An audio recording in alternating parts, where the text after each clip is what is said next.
লংকা খাকী মাৰ্কেটিঙত নিশা বিধ্বংস অগ্নিকাণ্ড প্ৰদীপ দাস নামৰ লোকজনৰ বাঁহ বেতৰ ব্যৱসায়ী প্ৰতিষ্ঠান সম্পূৰ্ণৰূপে জুইত ভস্মীভূত বন্ধন গোটৰ লোন লৈ প্ৰদীপ দাসে খুলিছিল উক্ত ব্যৱসায়িক প্ৰতিষ্ঠান প্ৰায় 2 লক্ষাধিক টকাৰ সামগ্ৰী জুইত ভস্মীভূত কোনো দুৰ্বৃত্তই ব্যৱসায়িক প্ৰতিষ্ঠানত অগ্নি সংযোগ কৰি দিয়াৰ সন্দেহ স্থানীয় ৰাইজৰ অগ্নি নিৰ্বাপক বাহিনীও বহু পলমকৈ উপস্থিত হোৱাৰ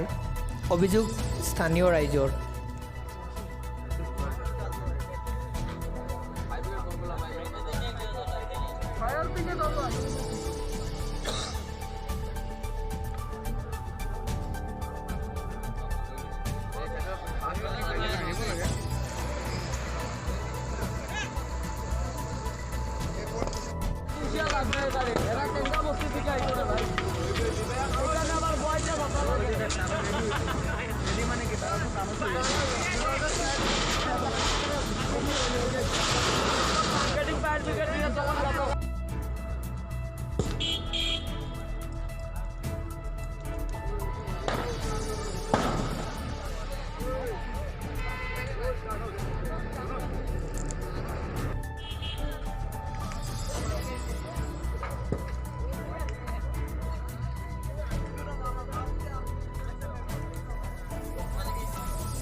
মালিকটো হয় জোড়া টুকুৰ পৰা আৰু ভিতৰত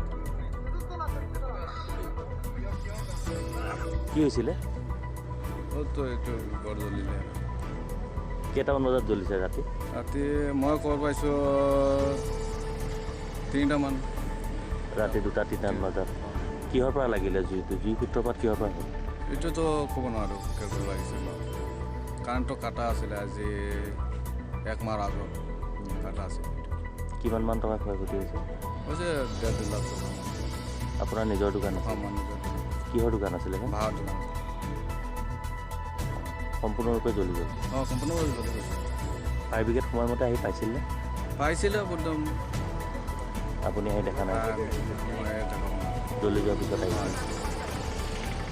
কি নাম আপোনাৰ প্ৰদীপ দাস কি ক'লে প্ৰদীপ দাস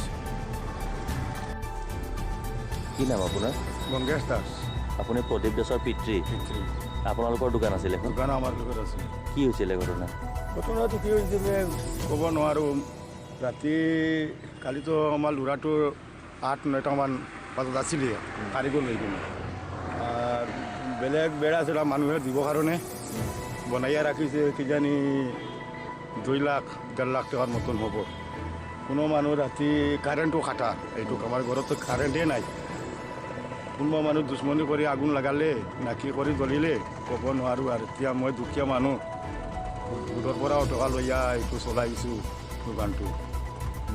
এতিয়া কেনেকুৱা চলিম কি কিমানমান টকাৰ ক্ষয়ক্ষতি হ'ল বাৰু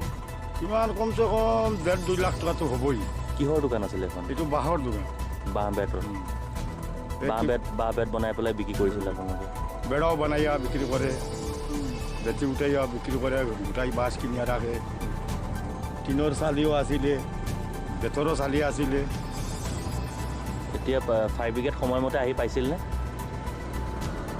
ফায়াৰ ব্ৰিগেড সময়মতে আহি পাইছিল নে মানুহ ফায়াৰ ব্ৰিগেড জুই নিবাবকে নাই মই আপোনালোকৰ এই দোকানখনত কোনোবাই দুশ্মনী কৰি জুই লগাই দিছে দুশ্মনী হ'ব নাইতো আগুন জুই লগাইবাৰ কোনো কথা নাই কাৰেণ্ট নাছিল নেকি কাৰেণ্ট নাই কাৰেণ্ট কাটা আছিলে এটা আছিল কোনোবাই জুই লগাই দিছে সুৰুজ আলীৰ সহযোগত লংকাৰ পৰা শুভম নন্দিতাৰ ৰিপৰ্ট SSF News 24